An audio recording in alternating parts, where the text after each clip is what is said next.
credit. We're going to talk about restoring credit. We're going to talk about debit versus credit, and hopefully get to the part where I can show you how to get some free money. Wouldn't that be great? And hopefully we can do all that in a half hour. If not, we'll come back to that next week. And first and foremost, I want to talk to you about credit. Credit's very important in our country, and it's very important that you monitor. We talked about last time about monitoring your credit. We also talked about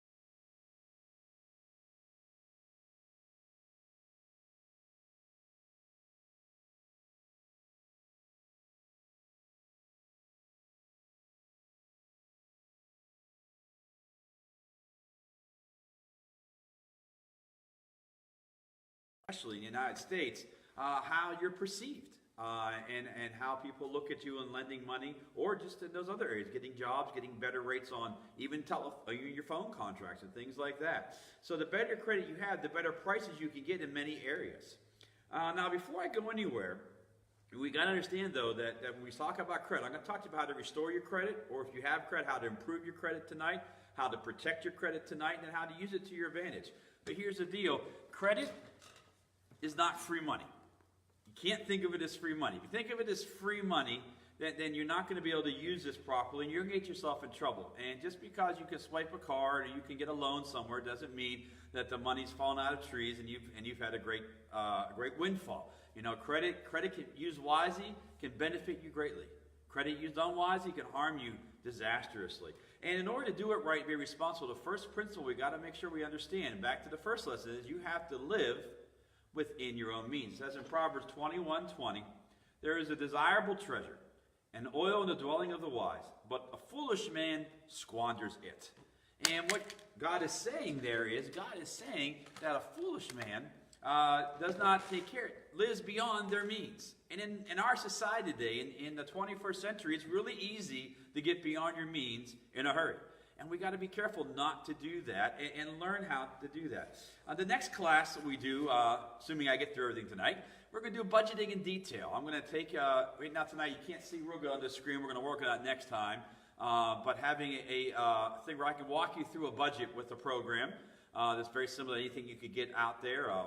And just walk you through how to actually put all your dollars somewhere and see what you have left over and see where you got to make decisions at in order to benefit you and your family for the better. And now remember, this whole process of turning your life over, getting your money to where you want it to be is not a sprint, it's a marathon. It takes a while to get it all down, but when you get it down right, you're going to be blessed by that.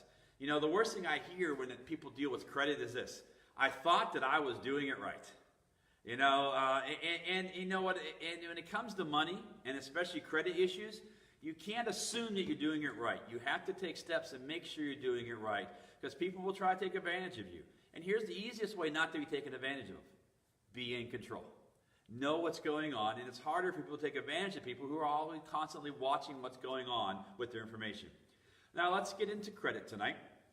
Last time I told you about going to creditkarma.com. It's what I use. It's free, it's easy to use, and it helps you know where you stand. And you need to check it and make sure it's accurate.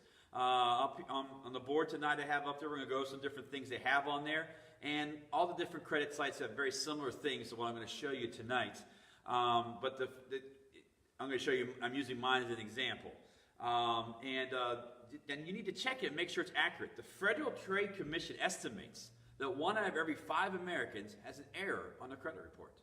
I myself have found errors in the years on my credit report where something just happened, it wasn't mine, and I had to go and fix that before it damaged something that could have happened to me. And so tonight we're going to talk about either how to fix it, how to improve it, and how to keep it staying where you want it to be. The credit scores range from 300 to 850 is the range of scores. Rarely does anyone ever get down to 300, and rarely does anyone ever get to 850 credit score.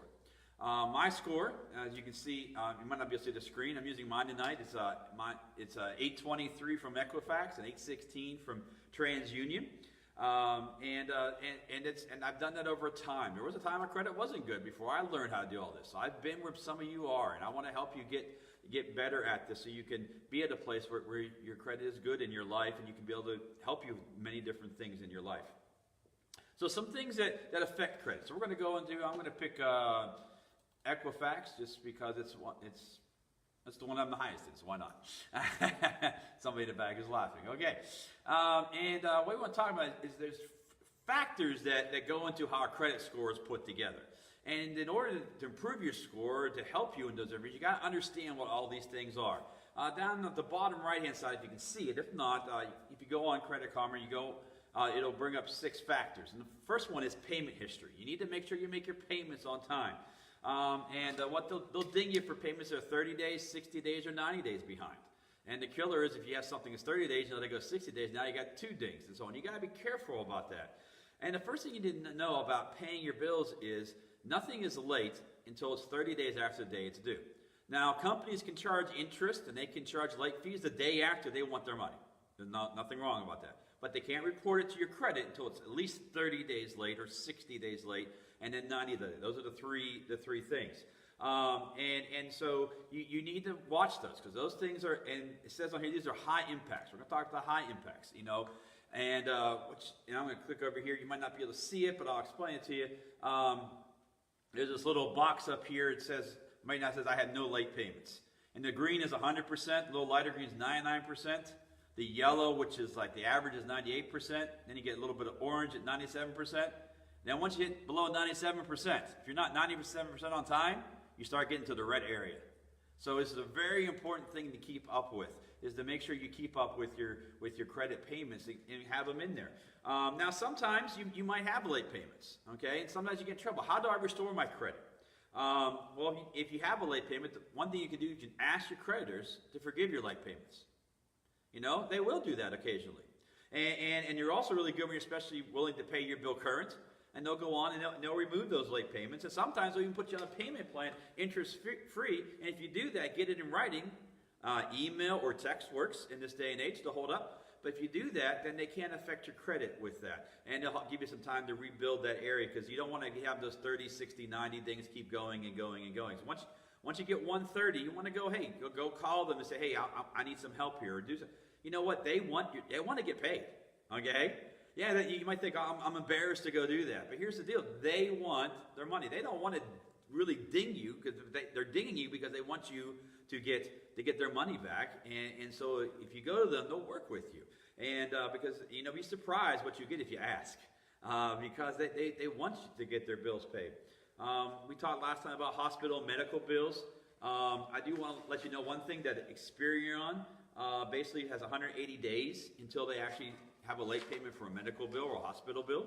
And a medical bill is not like buying something beyond your means, like buying a TV or something. So credit companies and the credit bureau have lack of a better term, a soft heart where it comes to medical bills. There's a lot of give there. Like talked about last time, you can call and talk. I gave some examples. Feel free to do that. The truth is, medical providers such as doctors and hospitals, by and large, don't typically report medical bills. They don't show up in credit unless it goes to a collection agency. So here's the deal. If you have a big bill and you're worrying about it, remember, you got to eat, you got to have a house, you got to have certain things. You remember your survival tier and your needs tier.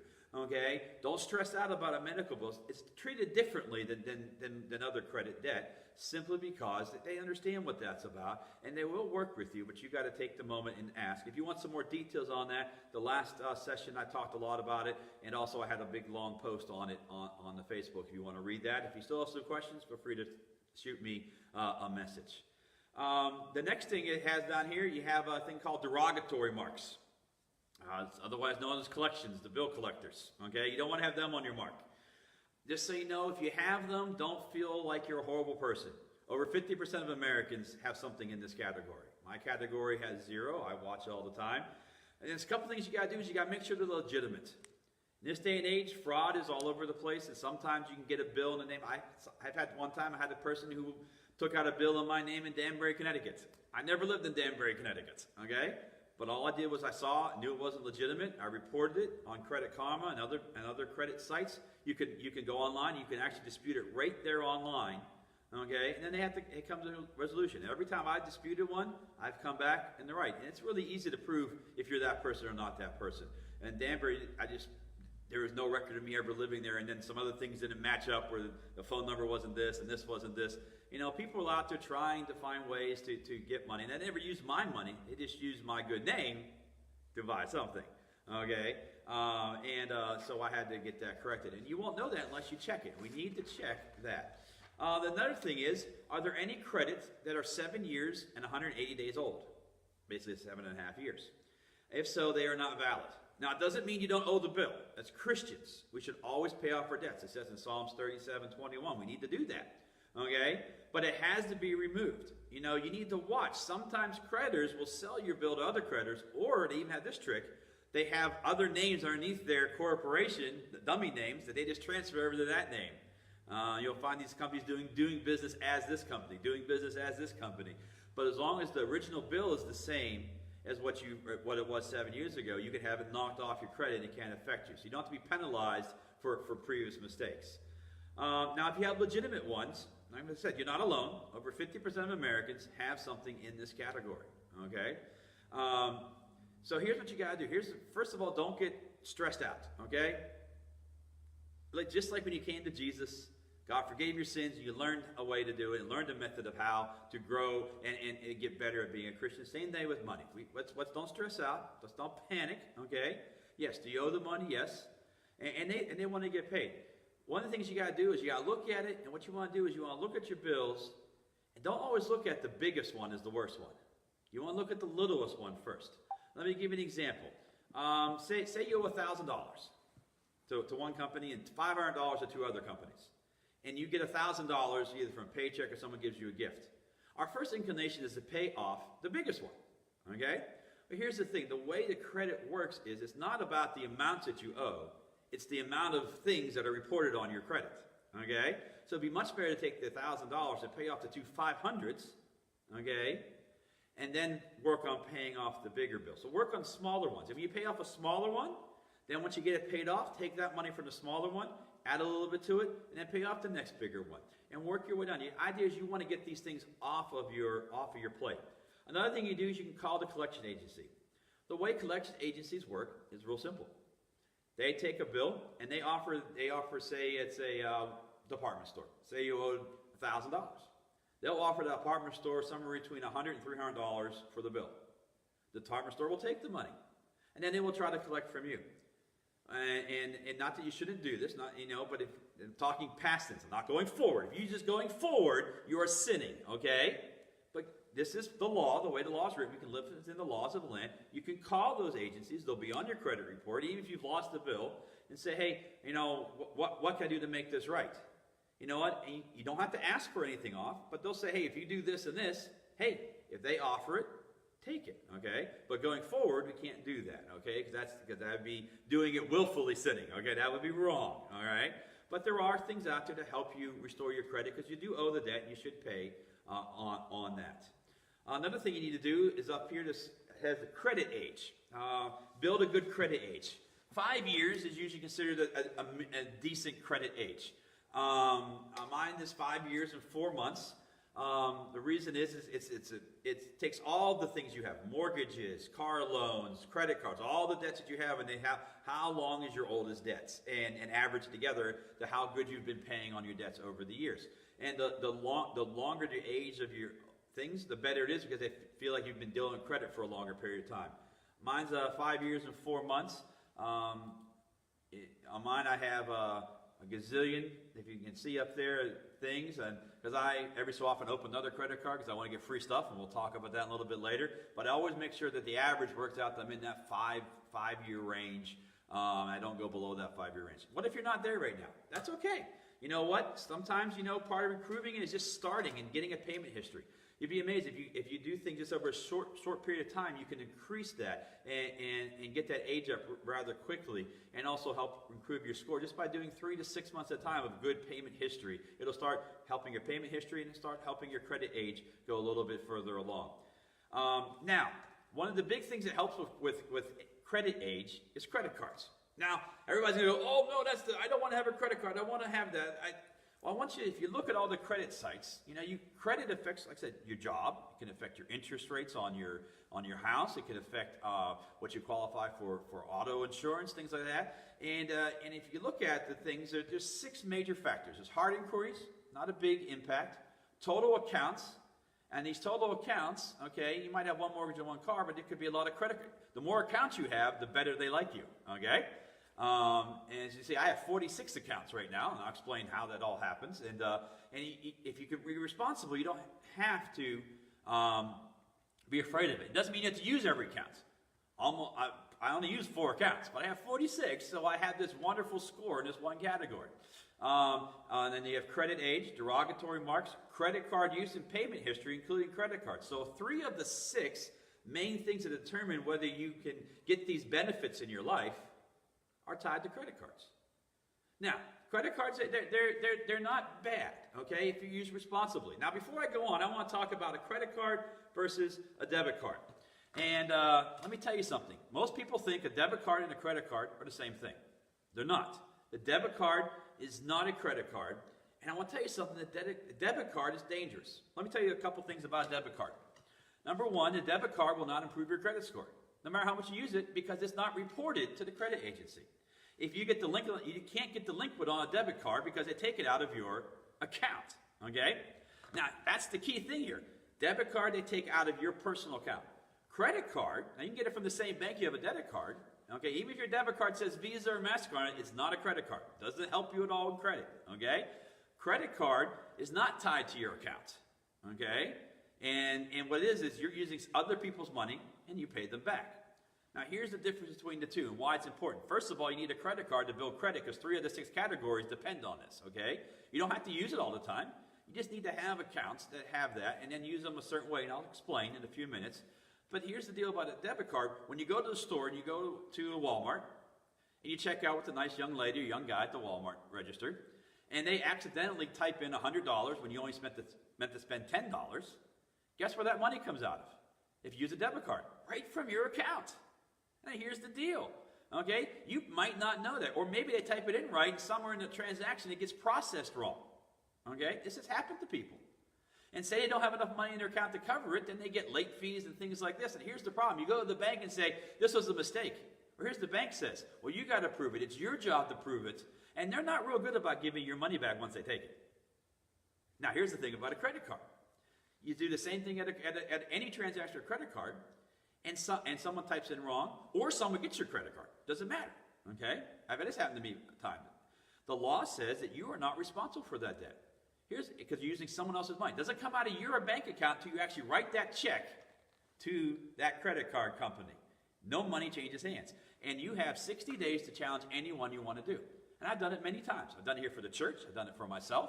Say, hey, I didn't make this charge, or this charge was invalid. I've had times where people have written in a giant tip on top of the thing after I've charged it. I'm like, okay, I don't go back and see that restaurant anymore. But, those things do happen, believe it or not. And here's the thing with the credit card. You're 100% protected because it's the credit card's job then to investigate it, not your job. Isn't that interesting? It's their job. And if they can't prove that you made the purchase, they have to refund that money to you. They have to take it off your bill. And while they're investigating it, you don't have to pay anything on it. In my 20-some years of doing this, I've never had one time where I didn't win a challenge against a credit card company. And usually the credit card company really doesn't do anything. You know what they do? It's not worth their time and effort to go do it. Now, you shouldn't take advantage of that, but you have protections with that because it doesn't come out of your bank account. So it's a really good thing to have with that.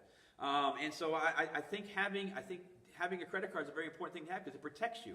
And people think, well, if someone steals my stuff and uses a credit card, it's better they steal it off the credit card than off your debit card. Because the chance you get your money back on a debit card is very slim. Banks do not like to give money out once it's been gone. The credit card company, the money's just a digital transfer. You haven't given them any money yet, okay?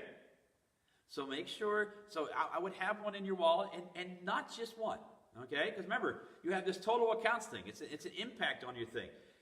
There's a rumor out there that says having lots of credit cards is bad. That's false, okay? because it'll increase your credit score the more you have. See, here's the deal. You can apply for credit cards. It doesn't mean you have to use them. Well, what if someone got my number? Well, here's the deal. You get a statement once a month. You have 60 days to attack anything. Here's the deal. There's no damage if someone steals your credit card number. It is if they steal your debit card number. Because you can just go on and say, hey, this isn't mine, and you'll win. I haven't seen anybody who hasn't won all the time, except maybe a big corporation does all the time. But for individual people, you're protected. The law is on your side. It's better to have other people's money out there than your money out there. And, I personally suggest everybody to tear up their debit cards, because somebody gets that information, it comes right out of your bank account. And when you have it on there, I have, on my screen here, I have all kinds of credit cards. And, doesn't show them all here. Okay, it just says I have 46 accounts, so going on. And the more accounts you have, the better you look, because you think it shows you can handle money. Remember, the credit bureau is not people. It's a computer algorithm, okay? So you want to be able to play to that thing there. The next thing is credit card utilization. What that means is how much credit you use versus how much you have. One of the misnomers is not having anything to pay is good. No, that's a bad thing. Now remember, credit and debt are not the same things. If you pay off your credit card bill every month, it's the same as using cash. There is no interest, okay, as long as you pay it off at the end of the first month. It's the same as cash, so it's not debt. Debt is when you owe somebody something, and then you have to pay interest on top of that. Credit cards do not have to be debt. How do credit cards make money? They charge the person you're going to 2.3 to 3.5% interest on every transaction, and they hope to get interest from you, but they make their money. Trust me, they get their money in the end. They want to do it, okay? They're not in the business of doing things not to make money. Payment history will be bad. Remember, one of the big things, high impact, is payment history. The more payment history you have, that's a high impact category, the better your credit will be. So if you have no payments, and this category is 0, guess what? 0 in the credit industry is a derogatory number. People say, well, I got zero payments, so I'm good. No, they'll think that's bad, because they're trying to assess whether they can ever loan you money. Whether you want to borrow money or not, but it could affect your job, could affect your auto insurance, all those things we talked about earlier. 0 is bad in the credit world. I only charge what I need. End of the month, I pay it off. No interest. And for those of you who are frightened by this, because people are frightened by it, here's what you do. Get a credit card and go out and once a month buy a tank of gas and pay it off. Now here's the great thing. You don't have to wait to the end of the month to pay it off. You can write the check the next day if that bothers you.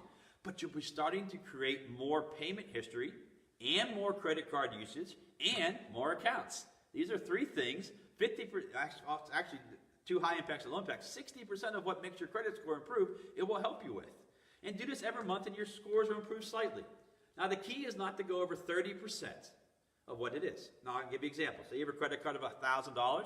You don't want to spend more than $300 a month, because they'll think that you're not spending your money wisely. That's the magic number. If you keep it below 30%, every 3 months, your credit score will rise. Isn't that great? Now, you might say, well, see, now here's the beauty of having more than one credit card. I have 46 of them. I only use 2. One for the church, one for my personal stuff, okay? On those 46 credit cards, I have $193,000 and some dollars in credit, okay? All right? So I can go up to about $58,000 before I hit the 30% mark. Guess what? I never go anywhere near that, okay? Because I pay everything off every month and all that. But because here's the way the credit uses work. It's not just on each credit card. It's all your credit cards put in one big pile, and then the percentage on that. Which means I can max out my $18,000 credit card, and I still would be in great status. Not that I want to do that, okay, in any one shape or form. But you know what? That helps improve your score.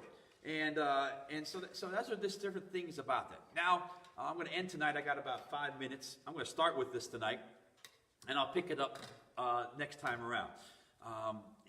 Because you know what? Having credit is something you shouldn't be afraid of. I had a Bible professor in college. His name is Bruce Marino. He was a theology professor at Valley Forge University. And he had this great statement. As a Christian, it's your job to use credit and use it wisely to get stuff.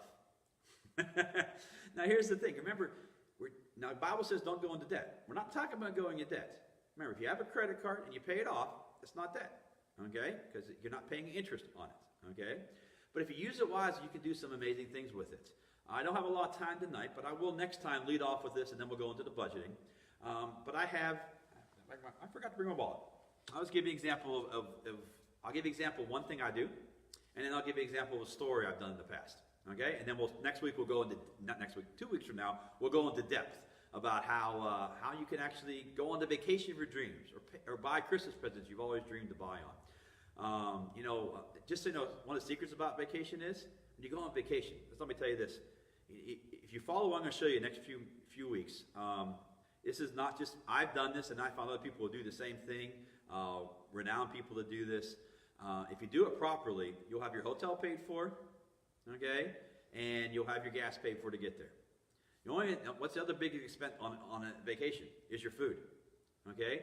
Let me tell you something. If you can get your hotel paid for free, if you can get there for free, okay, and even airlines, you can even fly there if you want to go there, okay? If you can get that paid for by free, get a hotel room that has a kitchenette, okay? You might pay about $30 or $40 more a night, but if you follow what I'm going to show you in the next few months, you can get free money every year to get that type of stuff, okay? And when you get down there, go to the local grocery store like you would at home. Because at home, what would you do? You would still eat, right? You go to the store and buy your food, right? So it's not an extra expense. Just go on vacation, go to the store, buy the food like you normally would, take it back to your room, and cook it. The big expense on the vacation is eating out all over the place, okay? Last year, we went to Virginia Beach, and we went to Aldi's the first day, bought it. We had sandwiches during the day. We had dinner back there. Yeah, we went to a couple of restaurants. We know instead of spending a couple $100 a day on a family of four, we were able to spend less than $40 a day on a family of four, just by eating in the hotel room. So, and then if you take these other things, like I said, our hotel was paid for. We had enough money and credits to pay for my gas down on the way back. And I'll tell you how to do all those things. So here's the first thing I want to tell you to do. Most banks have credit cards. About getting a credit card. I'm sorry, I'm a little bit scattered, and I had one thing I forgot. What if I have bad credit? How can I get a credit card? There are two ways to get a credit card. The natural way with the credit score, and you get these unsecured credit cards. If you go on Credit Karma or all these credit sites, they're going to make you all kinds of offers, okay? Don't bend to every offer. Here, I get one up, has a Bank of America card, sign up, you get $200 free. I did that last year. I can't do it now because they won't do it to me again. So I just wait for the next one. I get to come up. But if you don't have good credit, another way you can get a credit card is go to your bank. Don't get a debit card, but say, I want to get a credit card, and then take out X amount of cash. Say it's $100. Okay? And say, I want to get a secured credit card with $100. It's not a bank card, it's not a debit card, it's actually a credit card, but it's based on security. Based in, say, $100, and then go out and spend $20 to $30 a month, and you see your score go up because you're below that 30% threshold, okay? And pay it off right away. Don't get into trouble and all that. But they'll give you one based on that because the bank knows that money's guaranteed there. If you didn't pay it, they could get it, okay? And sometimes you just got to start small. You can get a credit card with a $100 limit. You can do that. And if you and then you build your reputation up, and eventually the bank might give you an unsecured loan. Now you start building your levels up. Now, talking about me, the bank I bank at is PNC. I like working with a national bank. Just my preference. Nothing wrong with local banks and stuff like that, but they have a credit card out, and they offer me 1.75% cash back on all my purchases. So, okay, that's cool. And I was using a Capital One card where I was getting some miles, and miles, just so you know, if you have a miles program, those miles are worth cash. You can turn them into cash too. They don't have to be miles, and we'll talk about that next time as well. So if you don't like to fly, you can go get free hotel rooms. Isn't that neat? A lot of people don't know that. You can get car rentals with that money. You can actually pay for your meals with that too on travel. But I wouldn't suggest that because that makes your expense go up in the vacation. Use it for the big stuff. But we'll get into a lot more in depth in the next session because we're running out of time tonight. And so I said, okay, that's great. I'll take that card. And it was a little better than I was making on my other card. And all I do is I put all my expenses of the month there. I put everything I can there. I put my health insurance on there. I put my tithe. I pay my tithe to the state office. That's where I go. And my offerings. I pay my gas, my food, everything I can pay. If I can't pay for credit card, I don't pay it. I walk out of restaurants that don't have that take cash only, just because I want to make money. I like making free money. And at the end of the month, I get 1.75%. My average a month is about $2,000, $2,500 in expenses by the end of the month. And I pay it off at the end of the month. And then I collect back 1.75%, which is over $30 a month. During Christmas time and other times of the year, I'll put some money in. I'll put extra money in that. This year, just this year, I've already gained $650 free dollars. $650 free dollars in cash back I could ever want. My wife and I went on our anniversary last year. We went down. We went to a Penguins game. We did a massage. Wonderful thing to do if you've never done it. We did a hotel room. We ate out, and it was all free. I used my cash back to pay for that. Didn't pay a dime. And all I did was live my life. Now imagine you do that over a whole year. I average around $800 just from doing that. Boy, if you just lived your life that way, you'd have a great Christmas. Think about the money you could put to Christmas. Or, hey, hotel. You go to a hotel for 7 days at $120 a day. Okay, that's $840. $800 cash back. You can see how these, and plus there's other ways to gain money as well. You do that, and guess what? Just by using credit, it's not debt, because I'm paying it off. Okay? I am paying it off. Now, if you need help with that, hey, ask me some questions. Get an accountability partner like we talked to. Watch some of the other classes. So make sure you can do this, because if you can do this, you can make money that's free. Absolutely free. You can use them whenever you want. And next week we're going to talk about, 2 weeks from now, we're going to talk about how to make hotels and all these other things. Because you know what? If it's free, go ahead and take it if you use it responsibly. Remember, credit is not debt. It's only debt when you don't pay it off. Okay? And then you need to build your score up so it can help you in all different areas of your life. You'll be amazed when you go for a big company, they not only check your background, they check your credit. And that can determine whether you get above or beyond somebody in the hiring line. Your auto insurance. You want your auto insurance rate to go down?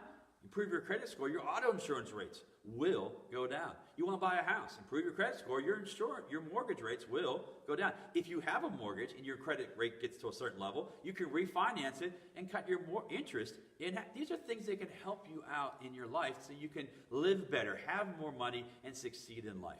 And so God's just done some great things over the years. I got time for one story. And one story to show you how this works. I told you about how I went on vacation. And, well, actually, you know what? I'm going to save the story for next time. It's going to take me too long. But you got the story about how I went on my anniversary this year. So I hope you enjoyed tonight. Look into credit. Look into Credit Karma or some other site you like. Okay, there's plenty of them out there. Now do your homework, review them, and then look at the things that affect your credit and say, hey, I'm going to take control of this. Because you got to be careful. Because I know I'm afraid of this. Well, the people out there who are evil are not afraid of this, okay? So you need to make sure it's accurate. You make sure you're credited. And then when you see things that are dinged you, let's find a plan. If you find something in your credit report that you don't know how to fix, write me on the Facebook page. Send me an email. You go call the church. All that information is on our Facebook page. And I'd be glad to help you because I want you to get a hold of your finances so that you can be blessed, that God can bless you, and that you can bless other people. Thank you so much for watching tonight. Have a great night.